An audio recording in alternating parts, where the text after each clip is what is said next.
ഇരുന്നത്. അവർ ഈശ്വര വിഷയങ്ങൾക്ക് വളരെയധികം പ്രാധാന്യം കൊടുക്കുന്നുണ്ട്.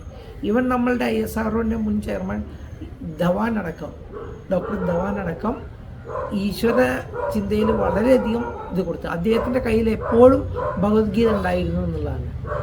പല കഥകളും അദ്ദേഹത്തെക്കുറിച്ച് പറയുന്നുണ്ട്.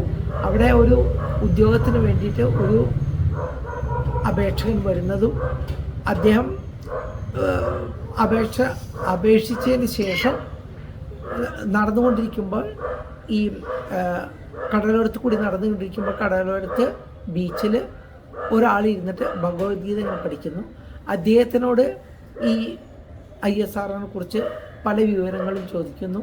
അപ്പം അതിൽ അദ്ദേഹം പറയുന്നത് പല കാര്യങ്ങളും പറഞ്ഞതിന് ശേഷം ആരാണ് ഈ അപേക്ഷകനായി വന്ന ആൾ ഒരു നിരീശ്വരവാദിയായിരുന്നു. അപ്പം വളരെയധികം